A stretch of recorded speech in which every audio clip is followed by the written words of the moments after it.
Hello and welcome. I am Humphrey Hawksley, your host for the next hour and a bit on a seemingly insoluble issue that is constantly threatening the eruption of conflict. Surely it cannot go on indefinitely. The world beginning to divide into polarized blocks, the deadlock on the Korean Peninsula is becoming even more dangerous. How can the European experience be brought to bear in the search for peace on the Korean Peninsula? The Cold War divided Germany, now reunified.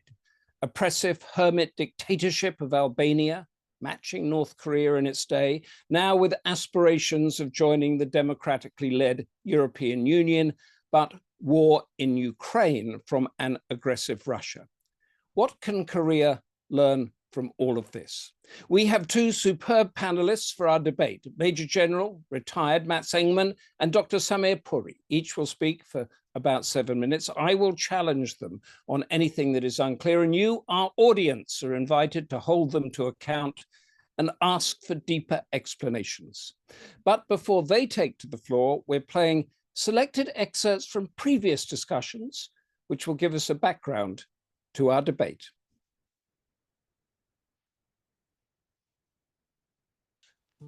This is a part of an ongoing series of program UPF is holding around the world to bring attention to the issue of peace on the Korean Peninsula.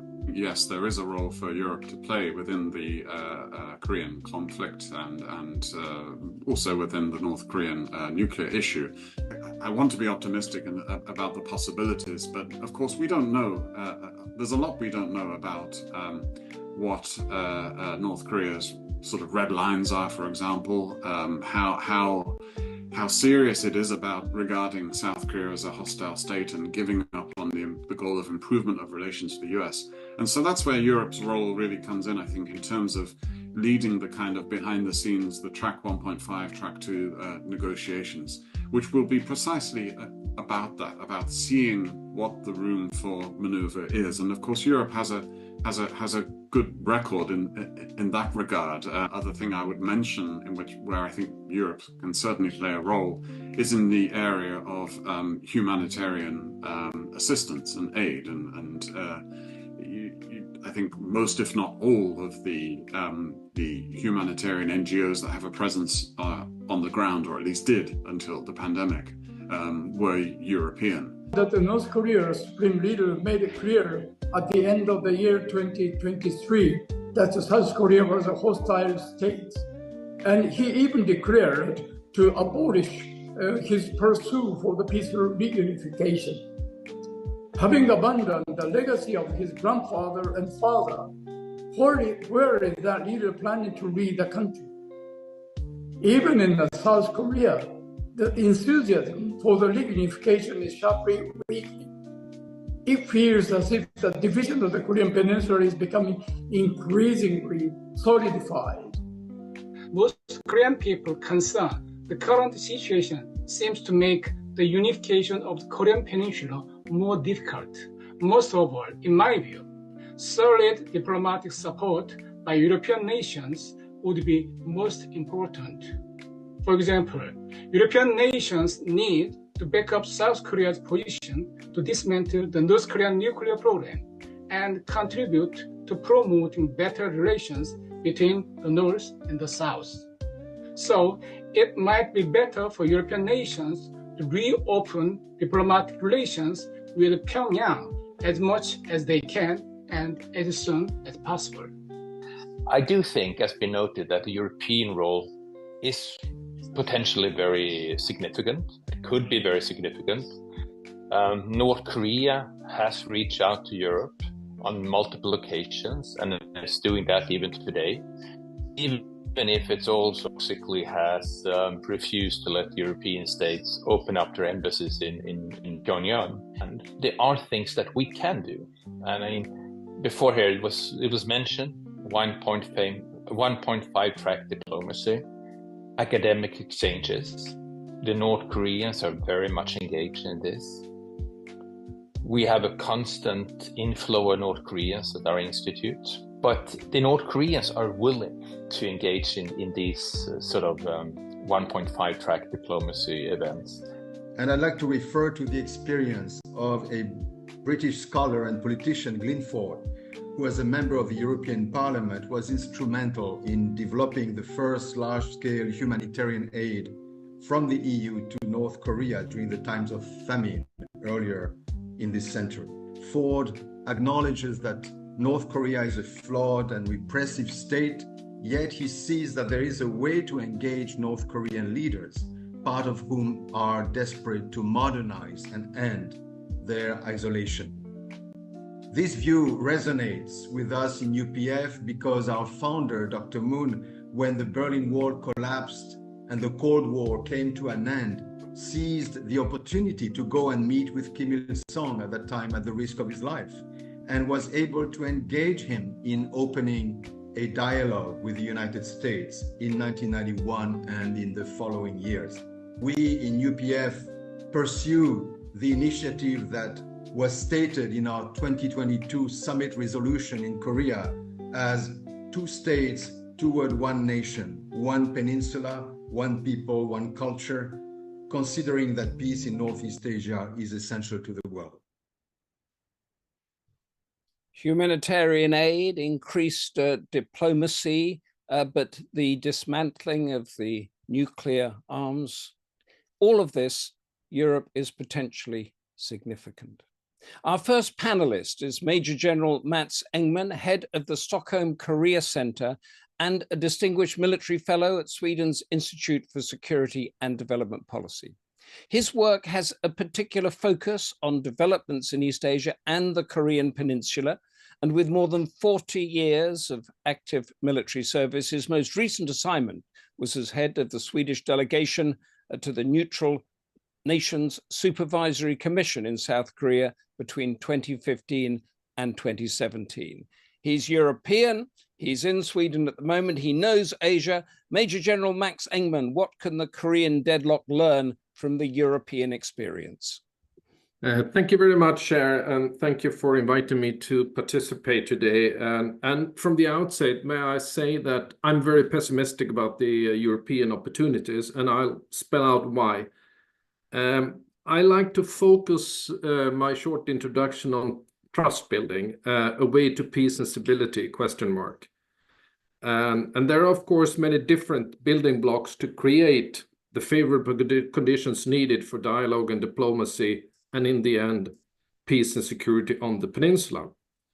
And there are many different trust building methods, and I would like to share some thoughts on the exchange programs we have at our institute and been conducted over several years, but also some other trust building methods I have personal experience from. So starting with the ISDP program and our experience, for a little bit more than 10 years, we have had an exchange program with North Korea, built on North Korean guest researchers coming to our institute in Stockholm, and our staff being able to travel to North Korea and engage in discussions with officials and visits parts of the country, not only Pyongyang, but of course, with all the normal travel restrictions applied to visitors to North Korea. Guest researchers coming to Sweden need a visa from our government, so political decisions for these types of engagement are necessary and a precondition. Until the pandemic, we normally had guest researchers coming for 2 to 3 times a year. They came in groups of 2, never alone. And we always tried to, in parallel, have guest researchers from South Korea at the Institute, trying to pair the two, doing joint research, but at least sharing and discussing each other's work. And if possible, we always try to have semi-public events where the researcher can present his or her work as normal academic practice. But during or after the outbreak of the pandemic in early 2020, we have had no guest researchers at the Institute, and we have not been able to travel to North Korea, as most other institutes engaged in North Korea-related activities. We have had guest researchers from South Korea and other nations, but none from DPRK. But as we heard in the introduction video, we have received information from our North Korean contacts, both the embassy here in Stockholm and others in Pyongyang, that they have expressed an interest to resume both of these programs, but nothing concrete so far. I would also like to mention, just so we don't forget that when we talk about trust building, that part of the things I did when I was in South Korea, I think could be put in the category of trust building. That is the implementation of the Armistice Agreement through the Military Armistice Commission and the Neutral Nations Supervisory Commission, and also the Comprehensive Military Agreement that contains several provisions for increased transparency, risk reduction, and trust building. And I can specifically mention disarming of the soldiers in the joint security area and demining of the joint security area. But the CMA failed to have an independent implementation mechanism. And a third example of these trust building activities where I've had personal experience is, of course, the many different multilateral dialogues, both informal and official, being organized by our institute and others with different representations and formats. But to my knowledge, none of those have been with North Korean participants since early 2020. Overall, I believe these types of trust building activities are of primary medium to long-term value. It is by gradually building a relation or developing an understanding of our opponent that these activities can be of importance. Doing one trip to Pyongyang is of little value, but doing 20 trips over several years can be. But that's what we have been doing. Maybe more important for our discussion today is looking forward. So what can we do and what need to be done? And in short, as I said in the opening, I'm very pessimistic at the moment. Exchange and contacts with North Korea are more needed than ever because of geopolitical developments, but the prospects look to me very, very dim. Why is that? I have four major factors. First, the current geopolitical changes, and especially the last meeting, the meeting last week between President Putin and Kim Jong-un, and I quote, an agreement to automatic military intervention in times of crisis. That for me, with my military background, will cause nervousness and serious complexity and challenges in the operational planning in the joint US-South Korean alliance. But it will also put a strain on the whole region, anticipating how much and what this new agreement will include. My second factor is the continued development of North Korea's nuclear arsenal, with a new mix of long and medium-range missiles, new mobile launchers, possible underwater launch capability, the introduction of tactical nuclear weapons, and improved command and control through satellite capability. My third factor, North Korea's new policy on unification, or rather having declared South Korea as its principal enemy. And lastly, the pandemic, and several years of isolation more than ever, having learned North Korea to manage with very, very limited external support and direct personal contacts. We, the outside world, and especially Europe, have lost what little fidelity and personal contact we had before the pandemic. When I put these factors together, I would like to draw four main conclusions. One, the risk of unintended incidents have increased, and we can see signs of this with provocations over balloons, reintroduction of loudspeaker operations, more activities and construction work in the DMZ, including cases where warning shots already have been fired. Two, the ongoing arms race in the region will continue, and North Korea are likely to benefit from Russian technical support to further improve its military capability, adding additional risks to misunderstanding and provocations. Three, North Korea is not under any time pressure to engage in dialogue, and we may need them more than they need us. The political cost for engaging North Korea have increased. And fourth, returning to Europe, Europe having traditionally been a facilitator and moderator in relation to North Korea, and through the Helsinki peace process and other, we have an extensive experience of trust building. But for now, in my judgment, it seems to be that Europe is sidelined in North Korea's foreign policy, or at least we have been losing some of our influence. With this, I hope I have provided some figures and facts and aspects of interest, and would be happy to continue the conversation on what can Europe do to change the calculus in Pyongyang so that they are ready to re-engage with us. Thank you. Mats Engman, thank you so much for that. Could I just clarify on your pessimism point here? You've laid out the continuing intransigence of the DPRK, but into that pessimism, could you give a balance of the lack of weight or the sidelining of Europe? How much does that weigh into your pessimism? And the polarization containment policy of the US, which I think, as we all know here, Europe is not quite as set in its vision and values as the US on that. What I see, both with doing the work I've been doing with North Korea and the region, is that, first of all, North Korea has new friends, which make them less dependent on the kind of support that we can provide. They are not in that kind of desperate need for economic revival because of its relation with not only Russia, but I would also point to Iran and some others, maybe Brazil, Venezuela, to mention a few. So that's one. So they are not in a disparate state. And the key actor that can maybe open the door for re-engagement and make an impact in decision-making in Pyongyang is China.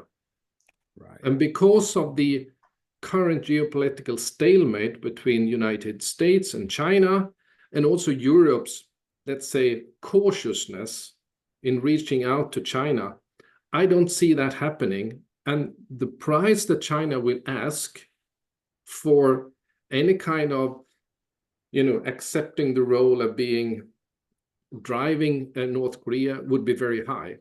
I just this morning had a debate on Taiwan, and that could be one of the prices we had to pay, or the United States have to pay, for having Beijing play ball with us.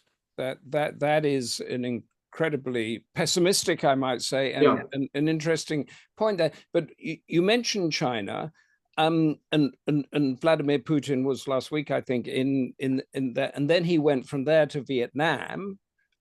So to what extent are we seeing a reorganization that is threatening to us in Europe?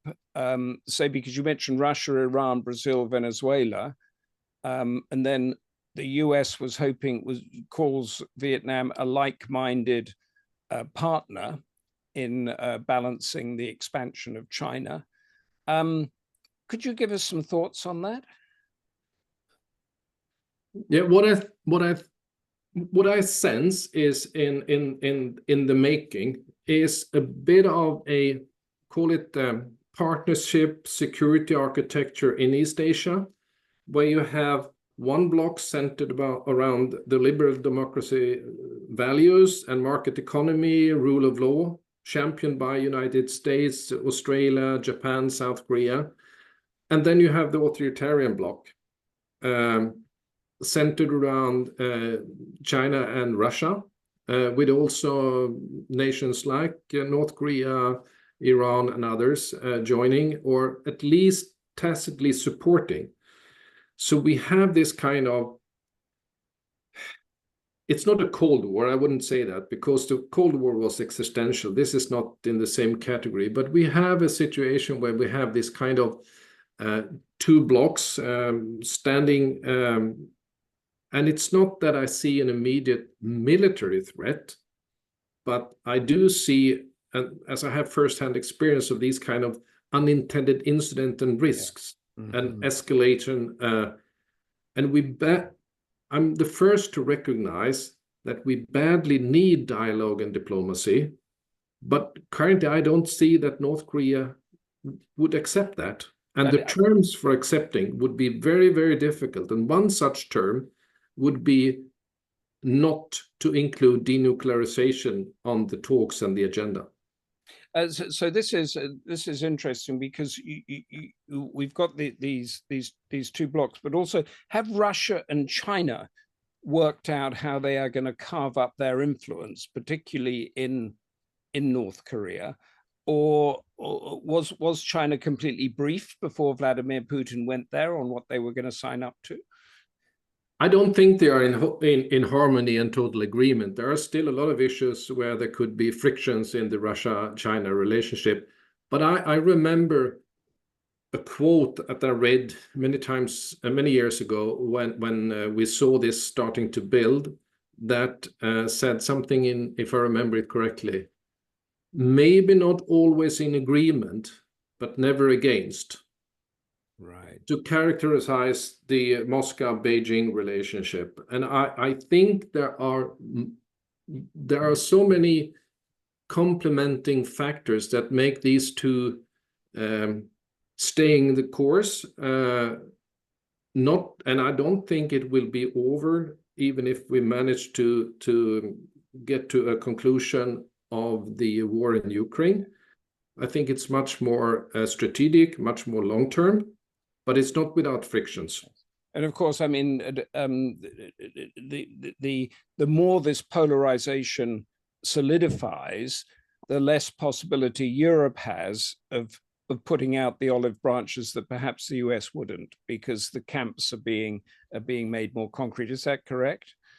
Yeah, I think so. And I also think that one possible, glimpse, a light in the tunnel, if I may, would be a reawakening in Europe that Korean security is also a matter for Europe, because now the threat of North Korea has come to Europe through its support to Russia.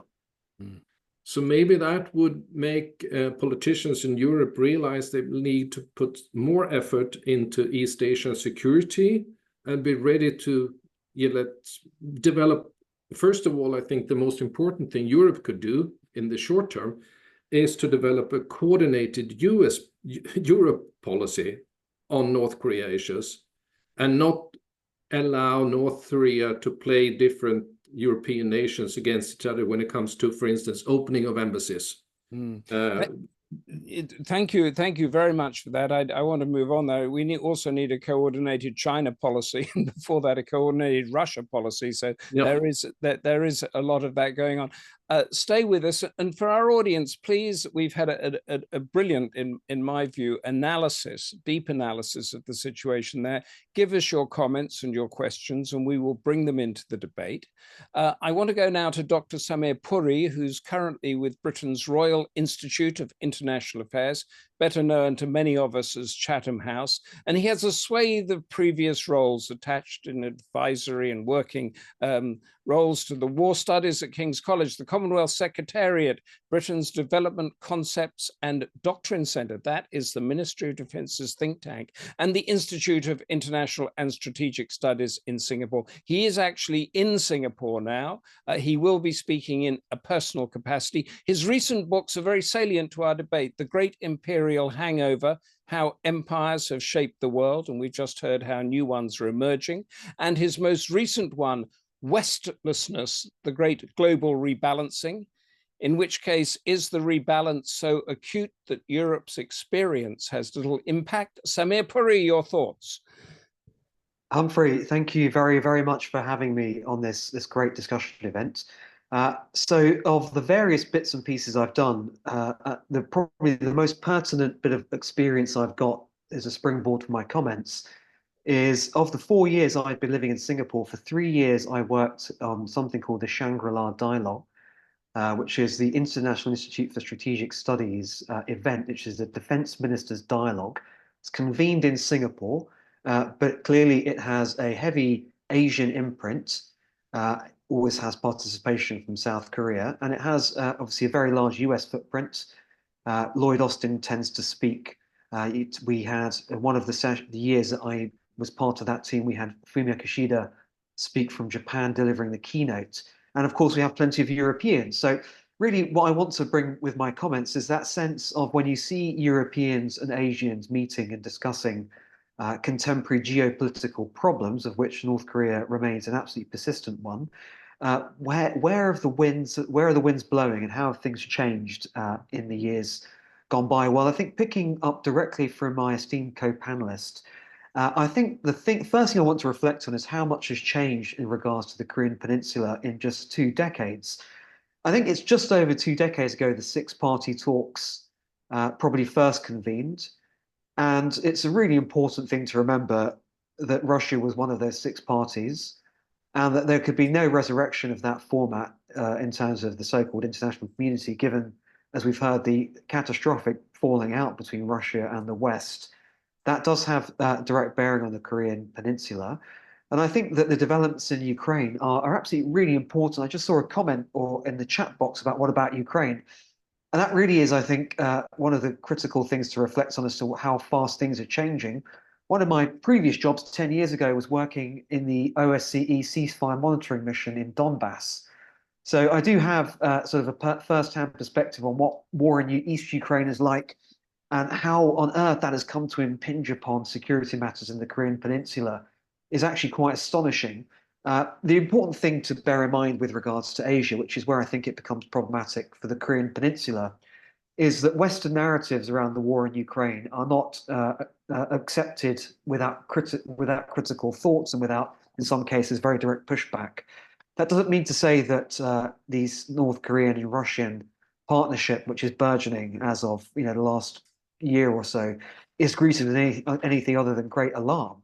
But I think it does mean to say that most of the governments in Asia's official positions are actually there should be a negotiated settlement between Russia and Ukraine, rather than Ukraine should be armed and should evict the Russians by force. And I'm not taking a personal view on that. But I think when you think about countries like Indonesia, India, and elsewhere, major countries, increasingly important countries, there is that sense that dialogue is a critical way in which the problem in Europe should be resolved. This actually leads me to my main message, my main reflection for my opening comments. And I'm going to try and be quite provocative in them. Is clearly, as we've heard, and I totally agree, Europe has quite low equities, low leverage, sorry, in terms of being able to move the Korean Peninsula situation in a positive direction. But rather than the Korean Peninsula learning lessons from Europe, I actually think the Europeans are inadvertently going to be learning some lessons from the Korean Peninsula. And I wrote a short article on this topic for a journal called East Asia Policy, which comes out of the National University of Singapore about a year ago. And the reason I made this comment is that East Asian security is defined by unresolved geopolitical tensions that originate in wars gone by. Obviously, the Korean War was in the 1950s. Everyone knows the Chinese Civil War ended in 1949, which is why the arrangements around Taiwan and the Republic of China versus the PRC have remained as they are. And somehow East Asian security has managed to navigate a path for the last 70 to 80 years around unresolved and arguably unresolvable disputes, where a lot of the conflict management apparatus has actually been used to manage those conflicts from becoming hot conflicts rather than resolving them. And having that aspiration to actually resolve fully, and I mean, not since the 90s, the early 2000s, has there been really any major optimism around North Korea. And I think one of the sad things that is happening now with regards to the Korean Peninsula in Europe is not only are there North Korean weapons clearly being purchased or exchanged in whatever arrangement by Russia and being brought to bear on the eastern and southern Ukrainian battlefields, as we all know, there's also the very possibility that living with that armistice situation in the Korean Peninsula is a likely indicator of the sort of thing Europe is going to be dealing with around Ukraine and Russia. I'm not saying that that's something I think is a good idea. But I think reality is starting to dawn in Europe that the total defeat of Russia isn't really possible. So what does that mean for the Korean Peninsula? Well, I think what that means is, and I think my co-panelist was very accurate on this, which is there's no way that you can suddenly describe a North Korean, Russian, Chinese axis of military partnership that is all of a sudden even half of what NATO is. But where I think the trend lines are headed, which is where our Japanese friends and South Koreans are principally alarmed, is that security in the Sea of Japan and in East Asia is going to be dramatically affected by the increasing cooperation of Russia, China, and North Korea. What does that cooperation actually look like it's going to become? Well, I suppose one could argue, purely from a Russia-China perspective, the development of Russia's Pacific coast and its cities using Chinese investment is already a big feature. North Korea might fit into this in very particular ways. If, for example, it's ever included in things like air or naval patrols, that's now not impossible, I think, given that North Korea is China's only treaty ally and this increasingly close partner of Russia. There's a possibility that the triangle could actually have a lot of tension, given that China is likely to perceive Russia's moves into developing relations in Pyongyang with some suspicion. It doesn't want North Korea prized away from its particular grasp, and for North Korea to be able to run China and Russia competitively against each other. But I think those particular concerns that the Japanese and South Koreans have, principally because it's their neighborhoods, around the possible augmentation of North Korean ballistic missile technology and nuclear missile capability, potentially in the long run. I doubt that Russians have given everything away in their first deal. I'm sure the Russians have said, here's money, here's diplomatic support, here's support for North Korea for clearly putting pressure on the sanctions regime in the UN, which is something I'll come to in a moment. But there's clearly for North Korea the promise of incredible assistance on things that matter dearly to its conception of strategic security and stability. So that is a very worrying portent, I think, to come. And I think as well, this point about sanctions relief and diplomatic cover from Russia is probably one of the most altering strategic events for North Korea's outlook within its own sort of hermit kingdom perspective that it's had in decades. Its relationship with China is more of a slow and steady relationship since their mutual recognitions of each other 80 odd years ago. But the relationship with Russia, I think, actually has a lot of promise to move things quite quickly for North Korea in interesting angles. Another observation on this is what Russia thinks about South Korea. That, I think, is really worth dwelling on, because one thing I've learned from working in Singapore and on these issues for the last 4 years is when the sanctions regimes were unleashed against Russia, Japan was pretty much in lockstep, of course, as a G7 country and quite witheringly sanctioning Russia. South Korea did join the sanctions, but did not as witheringly join the sanctions. It did not sanction Russia to the hilt. And I think Russia themselves have described South Korea as, because Russia has this list of unfriendly countries, aka people who have sanctioned us. And I think a Russian official quite recently described South Korea as the least unfriendly of the unfriendly countries, and potentially one that Russia would not look too hard to maybe welcome back into the fold at some point in the future. So I do think there is a careful balancing act for the Russians in moving with North Korea, which is not to excessively alienate the South Koreans, which could then disappoint Kim Jong-un in terms of how that relationship develops sort of into the future.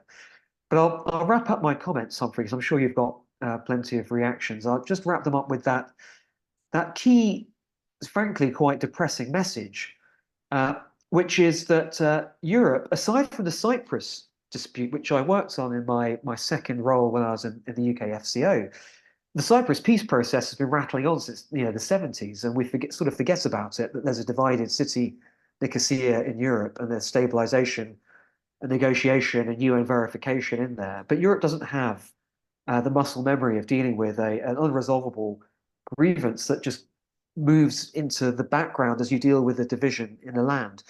And actually, I think it's the Europeans that are probably going to be looking to examples like how North Korea stabilized that front lines in how many years after the guns fell silent in the 1950s, how much diplomatic effort was actually required to make sure that there wasn't a resumption of hostilities. And how on earth do you go about establishing the kind of border observation and peacekeeping activities that would be palatable in the situation of Ukraine?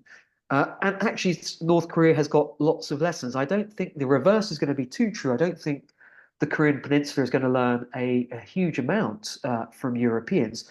And the very, very last comment, Humphrey, is that I'm aware that the sanctions around North Korea, to the extent that they have been policed by a maritime force, have had quite an interesting collection of countries involved in the maritime patrolling of the Korean Peninsula, including Canada and others.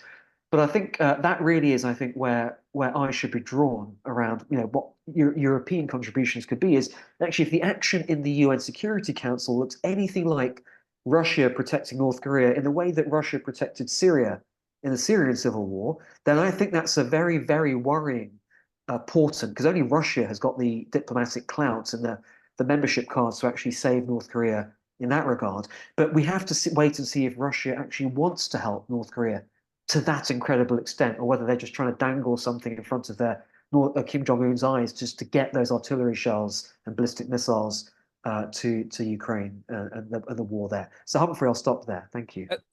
Samir, that's fascinating, including your punchy, controversial point that I'd like you to go a little. I mean, that East Asian security is around managing conflicts rather than resolving them.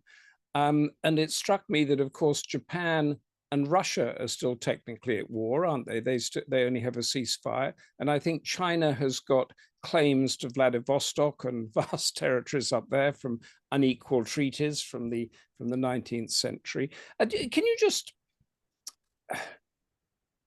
explain what you mean by that? Give us some examples of how we resolve our conflicts in Europe and how they manage them in Asia a little bit more. Yeah, thanks, Humphrey. Great point about Japan and Russia, by the way, because honestly, until living in this region, I had a fantastic, at the ISS, a Japanese-speaking Singaporean intern who helped me write a background paper on the Kuril Island disputes, which honestly I had no knowledge about. But having written that paper and working with him, we went through all the Japanese governmental declarations on the Kuril Islands over the last few years. And Shinzo Abe actually did meet with Putin quite a lot, actually, in a different time, 10 years ago, to try to talk about what could be done.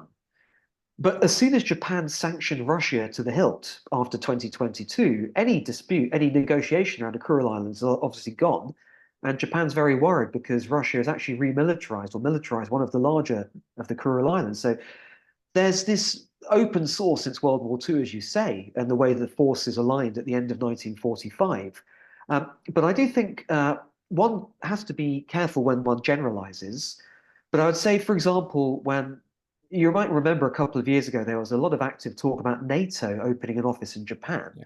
Mm-hmm. And then I just as an observer, I was very interested to see the Asian voices and writers in the region coming out saying we don't want NATO here because NATO, says it's a defensive alliance, but it is a bit trigger happy because of its record in Afghanistan and elsewhere. And one could be somewhat overly, I think, stereotypical in saying, well, is this some sort of turn the other cheek, live with your neighbors? No, actually, I think it's pragmatism in Asia. I think when you understand, as many of us do, the absolute depth of disputes over the Korean War that has been unresolved, the way it embroiled the US and China and had their troops killing each other face to face, the sheer number of casualties in the UK, the last sort of national service generation sort of conflict, it's a huge deal. And there's no, I think, superficiality in thinking you can paper over the cracks, especially knowing how idiosyncratically odd the regime in Pyongyang is. Ditto Taiwan and the PRC. Everyone is again talking about this, but the legacy of that conflict is so deep and so historical that I think, the idea that you could have a mediation, you could have any kind of resolution, you could have some kind of conference that would divide it all up. There's maybe a pragmatism that some disputes are unresolvable, and actually the window of opportunity to resolve them may become quite apparent to people at some point down the line, but you can't really force that situation. I think just the last observation on that, Humphrey, is that I think in Russia, Ukraine, that certainly is, coming from the UK myself, there's just this deep unease that this awful situation is happen, there's huge desire in some quarters to resolve it thoroughly in favor of Ukraine, the injured party. And I just think that pragmatism one day will start to descend. It may look a lot like East Asian pragmatism, actually. Yes, I see. So it's a different style of pragmatism. Of course, in Europe, there's a sort of joined values that we have that don't carry out throughout Asia. I just want to go to you, Samir, and then to Matt Engman, and then open it up to the questions that are coming in, because the topic of our debate is what can the Korean situation learn from Europe in the past. So I mentioned the unification of Germany, the coming out of Albania after the Cold War and that sort of thing. Is there anything they can learn, or is it all, as you say, Samir, in the other camp?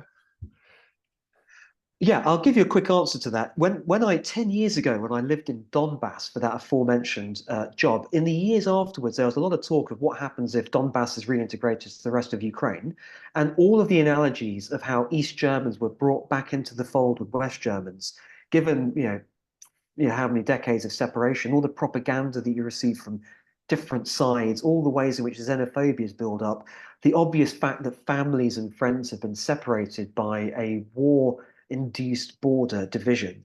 All of those lessons are absolutely, I think, vital. But clearly, with regards to the Korean Peninsula, the sheer amount of time that has elapsed since division has occurred, and the extraordinarily contrasting propagandistic and public communication styles of the two sides would mean that I really struggle to see how any lesson from any reintegration process could actually work. And I'm not an expert in Korean society and sociology, more on the geopolitics of the region. But just one last thing I'd say is, I would assume, even if it's a fantastical future where the Korean Peninsula was reunited in some auspices, there would have to be a degree of continuing separation as you reaccustomed people over years to actually intermingling. But the very last thing, Humphrey, I'd say is that for the Europeans, they have good stories of moving away from the World War II era. The worry I have for the next generation, when actually direct memories of this from the 50s actually start to become less prevalent in society, is whether, because of this open sore of the war in Ukraine, whether audiences in other parts of the world will take European authority for granted on these sorts of stories. Because there is just one refrain, last sentence, is that I sometimes hear in Asia, which I don't necessarily agree with, but it says that Europeans have really messed up their own security with this war.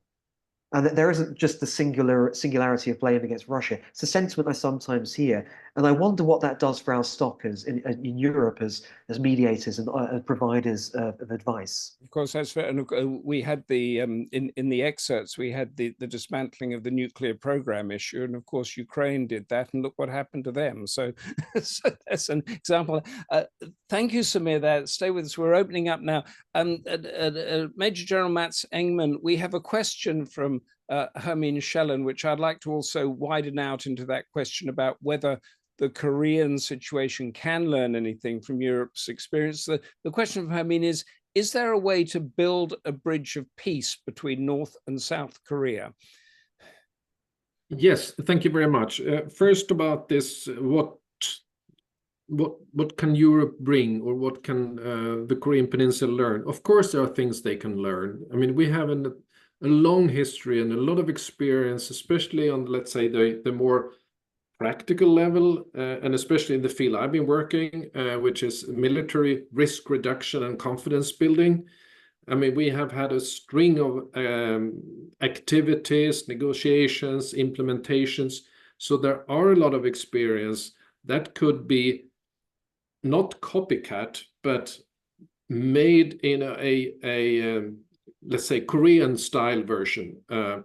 And just to mention an example, if you look closely and read the Comprehensive Military Agreement from 2018, it's a lot of things in that you could also find in the Vienna documents and the Helsinki peace process. So a lot of things has already been applied.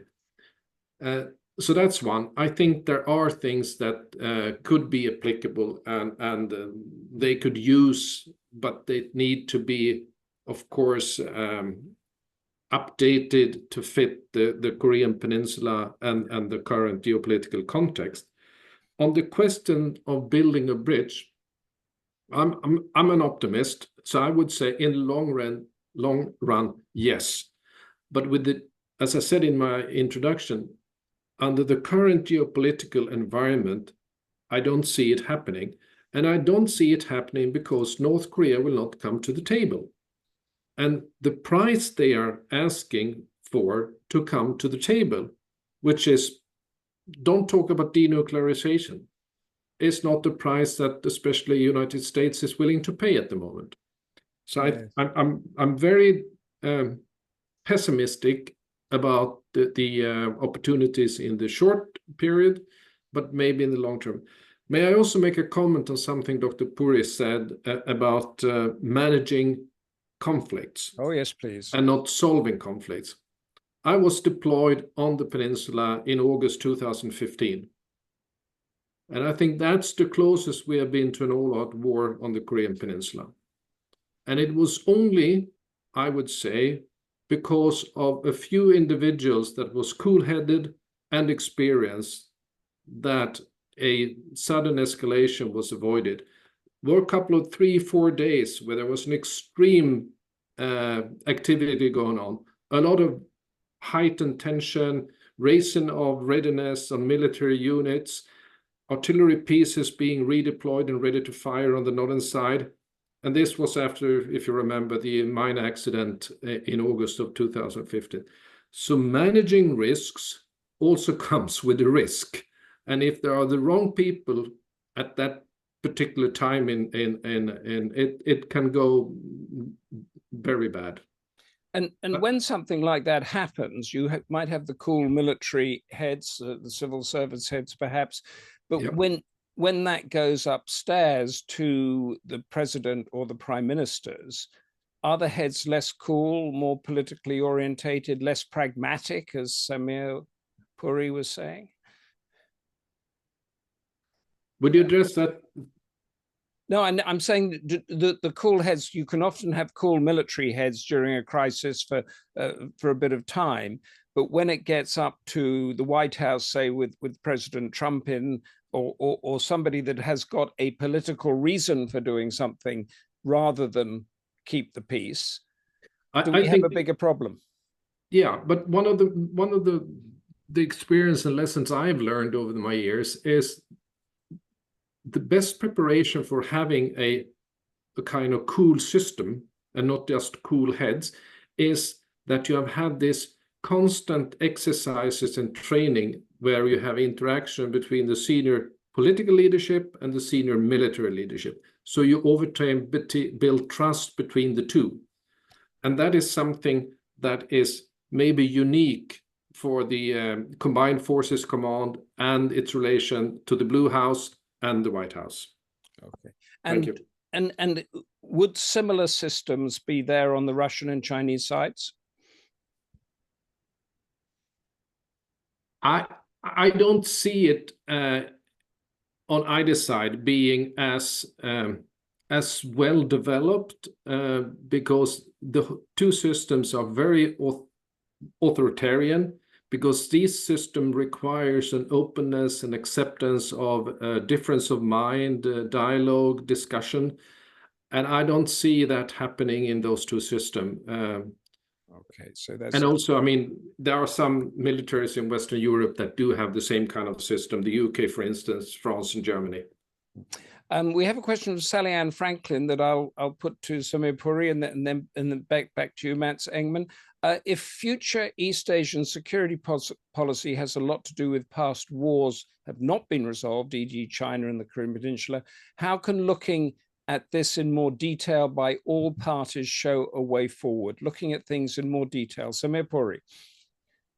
That's a great question. I think one of the sad things in the world of conflicts is sometimes the more you look into the history, the more people find they have to disagree. That's a sad thing. And clearly responsible history telling and mediation through actual narrative building tries to emphasize, the commonality in people's roots and the importance of actually coming together to be able to move forward. But with regards to the Korean Peninsula, I think the depth of the dispute was so severe, and the Cold War context was actually quite overbearing, given the role, clearly the direct role that Mao played, and the role that clearly Stalin also played indirectly, as well as the US. And I think that the real difficulty now is that there's geopolitical ruptures that are happening. People call a new Cold War. I don't like that term myself, but it means that looking into the history can sometimes be just as divisive. Where I think there is the possible scope is looking into commonalities in culture. And again, one cannot be overly general in these things, but I think the idea of the Korean people and their different history, different phases of history during which time they've actually got strong connections with each other that predated or transcended divisions is surely going to be the bedrock of any ability, not now, but in a future iteration, a future incarnation, to move the situation in a very positive direction. Right. So But looking sadly, looking into yeah. into too much detail can actually increase the increase the problems. Matt Engman, Yeah. do you agree with that? Oh, Matt, you are muted. Everybody seems to be muting themselves. Yeah. Thank you. Samir, you can unmute. I might bring you back in. Yeah. No, I think of course history can learn, but I think I do agree with Dr. Puri that the more you study history and you're more engaged in history, there is a risk that you develop more entrenched positions because of some of the atrocities that resurface. And I think we can see very clearly how both Xi Jinping and President Putin uses historic narratives to support their current policy. And those historic narratives are, I'm not an historian, but from what I understand, they pick and choose what part of history they would like to promote in order to fortify and reinforce their messages. So I think the historic narratives is something that needs to be used by caution. Yes, of course, because South Korea and Japan, the two military stalwart allies of the US, haven't sorted out their narrative or the way it goes forward. They're beginning to. Michael Balcom has an interesting question here. Some Koreans who still believe in the possibility of unification look back to the astonishing reunification of Germany in the year following the fall of the Berlin Wall as a sign of what could yet be in Korea. What do the panelists see as the key reason as to why the Berlin model does not apply in Korea, if that's what they think? Could it ever have applied or be applied? And if I could add one to that, is that Albania has come out of its dictatorial hermitage with the beacon of the European Union. Would there be a similar beacon in East Asia that could bring North Korea out? Matt Engman, take that, and then let's hear from Samir Puri.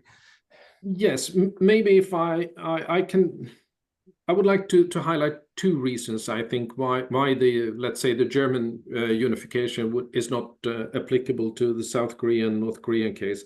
First of all, North Korea still enjoys a superpower major support, and a superpower that doesn't want to see unification happening. They don't like to see US troops in the northern part of the peninsula. So that is one of the key reasons. The other key reasons has to do with when North Koreans talk about unification, it's a different concept from when South Koreans talk about unification. Because from a Seoul perspective, it's the introduction of liberal democracy and market economy, which would be very much detrimental to the Kim families to remain in power. So when North Koreans talk about reunification, it's to introduce a socialist model on the peninsula. So they talk about two extremely different concepts. Yes. Samir? It's a fascinating question, isn't it? Because actually the reunification of Germany is a phenomenal accomplishment given the depth of the dispute and the World War II situation that led to it. So on the one hand, there is some sense of wartime division that has persisted for decades that has actually come down. But I totally agree with Mats's point about the fact that obviously the USSR, the sponsor of East Germany, collapsed, and that just there's no parallel here. The other thing I think that is very, very important is that there was a real sense in the 90s of geopolitical optimism. There was a so-called peace dividend. There was a quite favorable overarching context within which the two Germanys were unified. And then all the difficulties that West Germans in particular had at an economic level of part subsidizing the reabsorption, given how impoverished the East German economy was. I'm being very simplistic in my language here, so forgive me, but just the fact it takes time to make that reunification actually work. You don't only need the favorable situation on the Korean Peninsula to have a reunification, you also need to safeguard that critical several years afterwards. And we're nowhere near anything like that sort of sense of optimism or mutuality of support, because there's still an ambition to remove US troops from south of the division, from South Korea, held by the Chinese. And they will be evaluating the Russian move on with regards to North Korea, I think, in that regard, for sure. It seems as this debate is developing that we're very much caught that North Korea, whatever it wants or doesn't want to do, is really caught in a superpower struggle, like many countries around the world, except it's a nuclear armed weapon state, albeit rudimentary. Gudrun Hassanen, it seems to me that the two Koreas also need to find channels to communicate among themselves, and not first and foremost wait for and rely on supportive big powers. Is there no way for direct contact, be it among cultural organizations, women, scientists? And I'll add to that, is there the will to do it between the two, or would they be stopped by the relative powers that be? Matt Engman? From my knowledge, there are still a very, very few, let's say, joint activities being conducted between North Korea and external partners. I know of one where there is a UK university involved in doing volcanic research, which is still ongoing, as far as I understand. So there are some small, bridges of contacts, personal contacts between North Korean and the outside world. When it comes to contacts over the border between North and South, as far as I know, there is nothing. Not even the military hotlines are up and working. The North Korean doesn't respond when the call is made. So there is, and also from a lot of the interaction that I've experienced with North Korea and also from their official policies, they don't want to talk to South Korea because South Korea cannot deliver what they want. Okay. They want to talk to United States. Yeah. Because one of the key objectives in any discussion on, let's say, peace and stability in the peninsula is security guarantees to North Korea and its regime. And that is something South Korea cannot deliver. So I just said the security guarantees. Am I right in thinking, which I've heard from Pentagon analysts, you would know, is that if North Korea did use a nuclear weapon in a hostile way, it would be obliterated pretty much immediately by the US, and that is in Kim Jong-un's mind, that if he presses that button, he dies.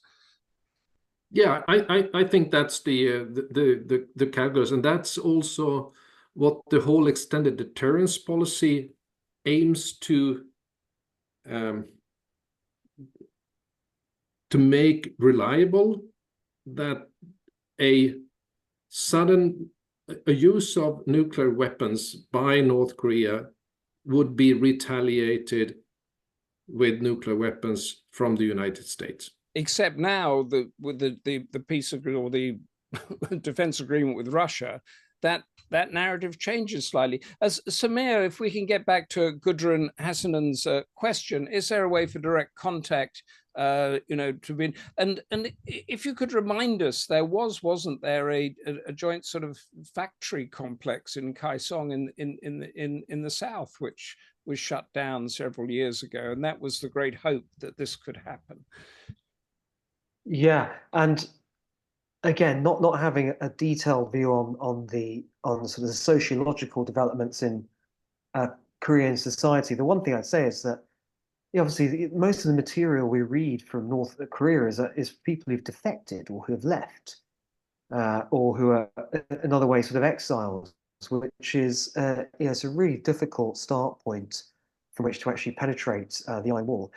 Again, North Korea, it's a poor country, but it spends one of the largest percentages of its GDP on defense. It is, and as Mats is saying, it's a totally fixated on regime protection. So any action that one would take, even at a civil society level, to reach out to North Koreans very generally, would be interpreted by the regime on the basis of does this or does this not enhance the stability and security of our regime domestically and internationally. And it's very, very impenetrable, and it's becoming more impenetrable given the Russia and the China angles that mean that they will have top cover against any initiative that actually tries to force a situation in which they have to make compromises. Actually, I mean, even in the past few weeks or few months, it has got, I think, as Engman said at the beginning, it has become more pessimistic. Michael Balcom has come back with an interesting question. With the apparent failure of sanctions against both North Korea and Russia, should the West face up to the fact that sanctions are no longer effective as a means of coercion, as if they ever were? If so, what should replace such measures? Engman. I think the West should realize that the sanctions in place on North Korea has a limited effect. It's not useless. It makes life difficult, and it provides some kind of restrictions what they can do and what they cannot do. So I don't think you should take away sanctions, and sanctions would, if there would be a diplomatic solution, then sanctions will be one of these bargaining chips. I don't think they should go away, but relying on sanctions to solve the major issues, I think is a little bit wishful thinking.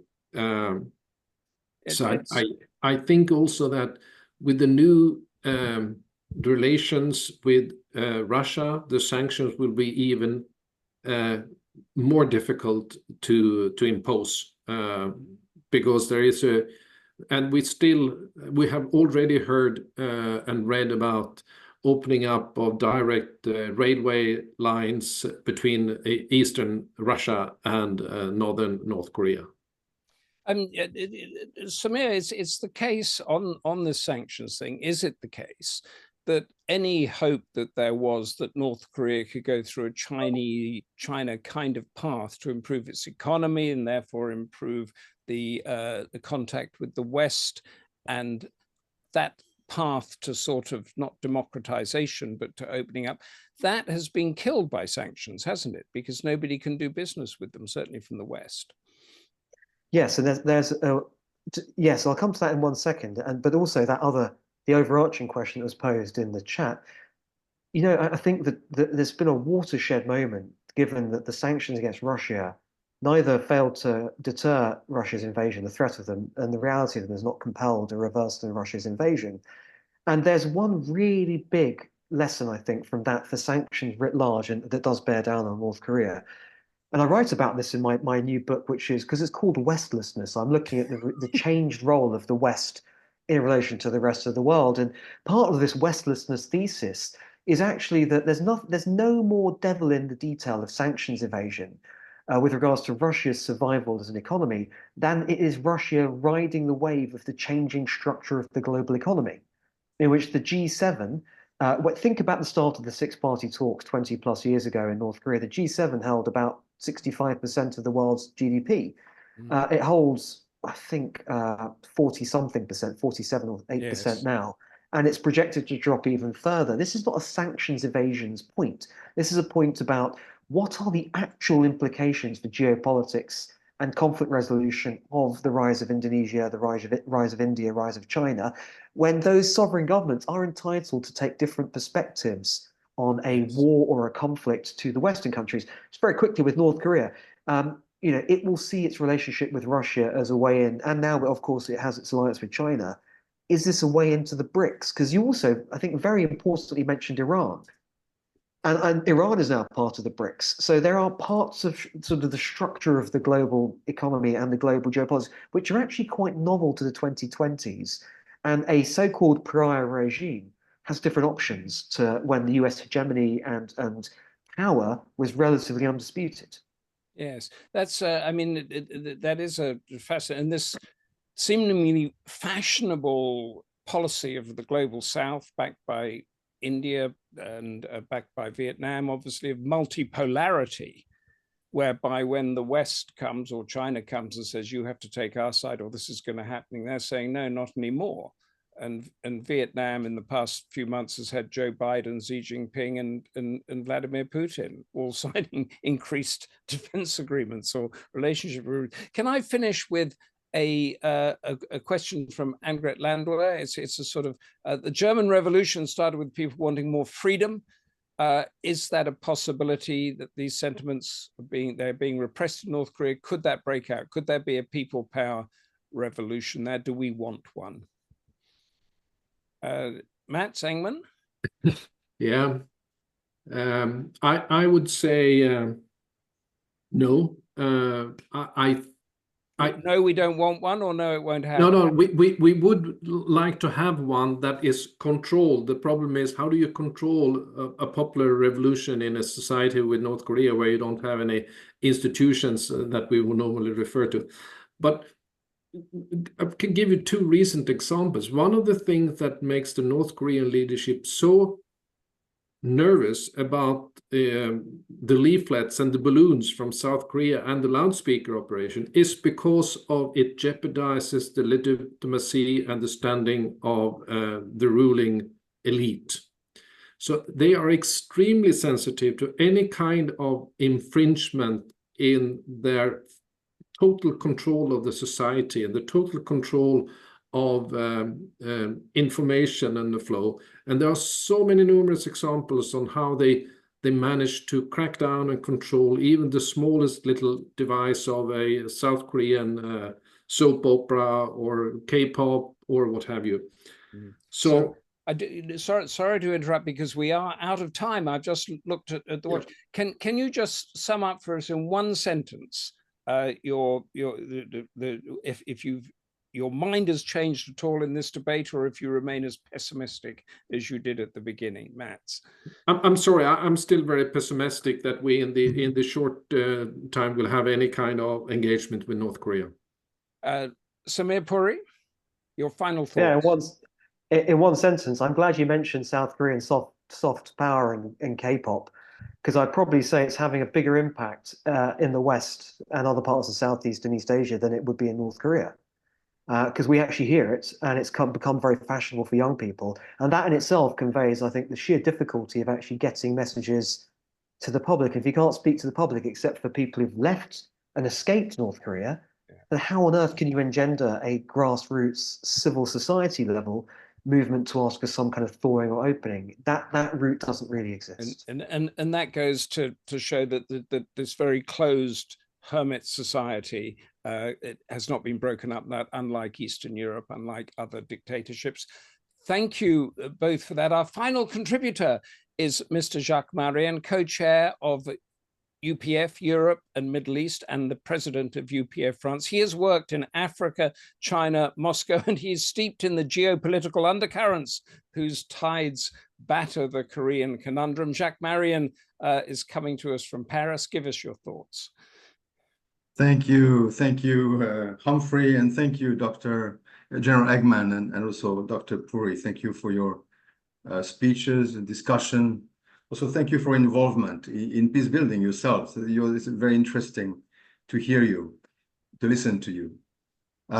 It's a challenging to comment, of course, on Europe's role for peace on the Korean Peninsula when we're deeply involved in war, and when the recent summit in Pyongyang openly brings North Korea into confrontation with Europe through Ukraine. But as a peace organization,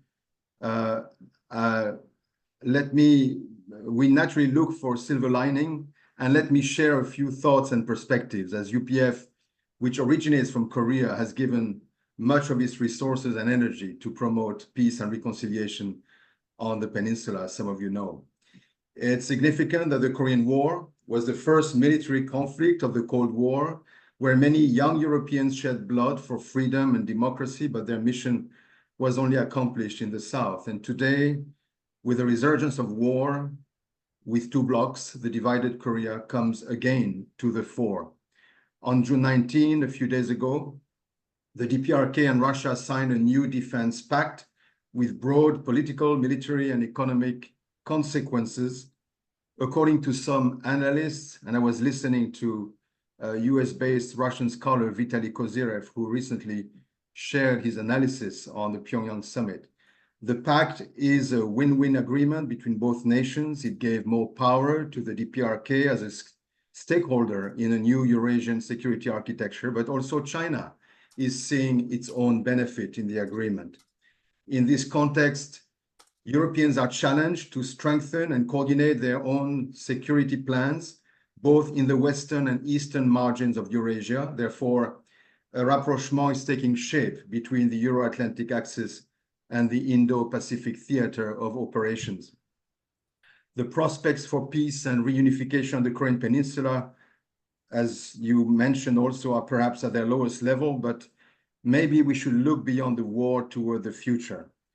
Earlier this year, Kim Jong-un broke radically with his father and grandfather's legacy by announcing that the DPRK would no longer focus on Korean reunification and consider South Korea as an enemy. But I doubt that his ultimate goal is permanent separation between North and South. One British specialist on North Korea, Dr. Glyn Ford, suggested that North Korea had nothing but the nuclear power to challenge South Korea.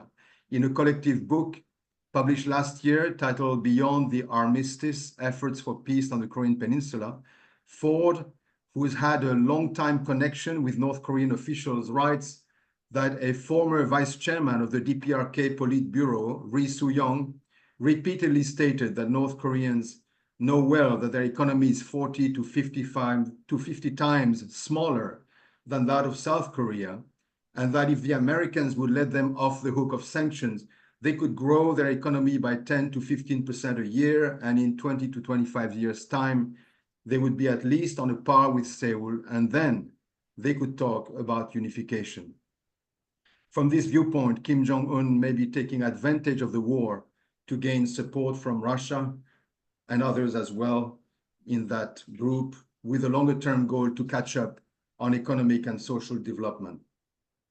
I worked with UPF in Russia for several years, and when we promoted the project of a tunnel at the Bering Strait, which is one of the founding projects of our organization, I learned that the Russians under President Putin were making huge plans for the development of Far East Russia. Viewed from the east, Russia and the United States are only 80 miles apart at the Bering Strait, and a railroad connection at the Bering Strait would give Russia a very significant economic leverage. Although they are now caught up with the war in Ukraine, which they initiated, I believe Russians know that the future of Russia's development lies in the East. Russian scholars have repeatedly told us in our webinars, we had many of those webinars, maybe you know, that Russia favors peace on the Korean Peninsula and supports reunification, which would serve well their own development interests. They hint, for instance, at a railway link and common electricity grids across the peninsula and so on. In his biography, our founder, Dr. Moon, who was originally himself from North Korea, wrote that the Korean Peninsula must play the role of a ball bearing in a machine, that is, maintain an axle around which the neighboring superpowers, China, Russia, Japan, and the United States, would not collide with each other, but instead cooperate closely for the sake of prosperity and peace in the region, in the world. That, of course, would imply a unified Korean Peninsula, which has been for decades a priority for our organization. This may not be working at this time, and they may sound like a dream, but the huge potential of a prosperous, interactive Northeast Asian economic zone cannot escape the minds of leaders in the region. For the moment, European leaders are concerned, and with good reason, about the short-term implications of the current conflict and the expansion of a security architecture across Eurasia, For the long run, however, and that was said today, Europe needs to look ahead and contribute to a future cooperation between North and South Korea.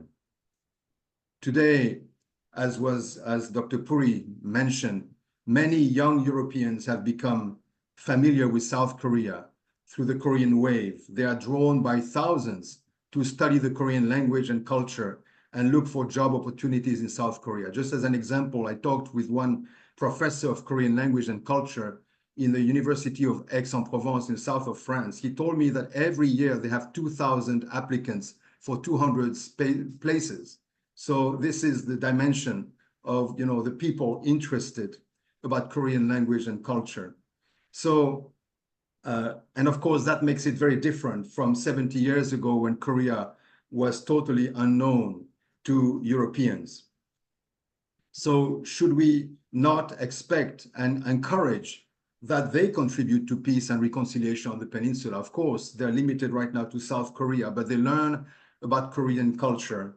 And so in a sense, I believe that in this time of conflict, like General Engman said, Europe needs to coordinate security policies toward North Korea, naturally. But at the same time, I believe that European soft power may open new paths, particularly with North Korea. Thank you very much. Thank you, Jacques Marion, upbeat European soft power on the long-term future. And thank you also, Dr. Samir Puri and General Matt Engman. A fascinating debate, how the Korean crisis is now in Europe, the growing of the power blocks, and we need to keep working to find a way through all that. And thank you too for your questions and comments, which kept us on our toes and helped hone our thoughts. Please keep an eye on the UPF website for upcoming webinars on equally captivating and critical issues. We ask the difficult questions and we seek answers to seemingly impossible situations. But from now, from me, Humphrey Hawksley, and all of us at UPF and those working behind the scenes to make this happen, stay safe and goodbye. Thank you. Thank you. Thank you.